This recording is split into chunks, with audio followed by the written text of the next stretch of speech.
इस सरकार को पढ़े लिखे लोगों से दिक्कत है सभापति महोदय, इसीलिए इस सरकार ने यूजीसी का बजट 66% कम कर दिया है।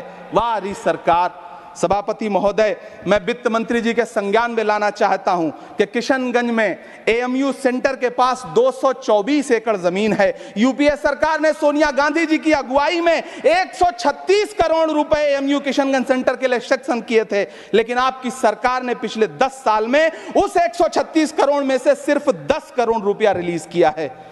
1.5 करोड़ की आबादी वाला सीमांचल बेहतर शिक्षा के लिए उस सेंटर की बाट जोह रहा है। मेरा आपसे सवाल है कि इस सेंटर का बाकी पैसा आप कब रिलीज करेंगे? मुझे उम्मीद है वित्त मंत्री महोदया जवाब जरूर देंगी। सीमांचल उसी बिहार में आता है जिसकी बैसाखी के सहारे आपकी सरकार चल रही है। वहां के लोगों को एम्स की जरूरत है। महानंदा और कोसी से होने वाली बाढ़ की तबाही को रोकने के लिए बांध बनाइए, सीमांचल के साथ सौतेला व्यवहार बंद करिए।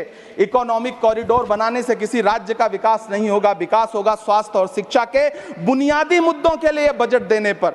सभापति महोदय, एक तरफ तो इस बजट में पीएम आवास योजना के तहत 3 करोड़ अतिरिक्त मकान देने की घोषणा है और दूसरी तरफ लखनऊ के अकबर नगर में 1280 वो मकान हैं जिन्हें रिवर फ्रंट बनाने के नाम पे बुलडोजर से जमींदोज कर दिया गया।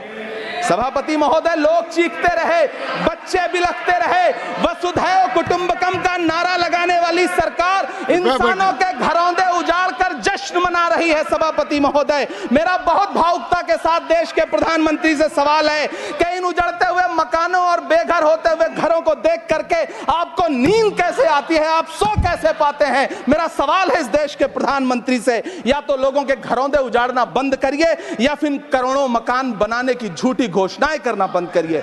यह बजट झूठ का पुलिंदा है।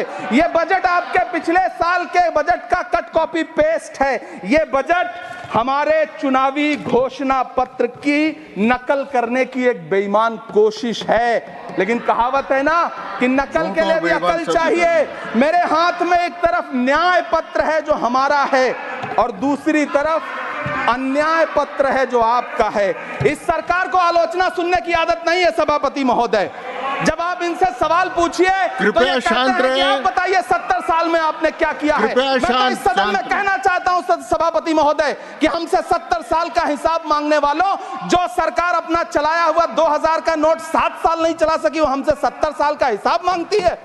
सभापति महोदय, मैं अंत में आपसे यह कहना चाहता हूं, यह बजट बैसाखी पर टिकी हुई सरकार का कुर्सी बचाओ बजट है। इस बजट में राज्यों के साथ, किसानों के साथ, नौजवानों के साथ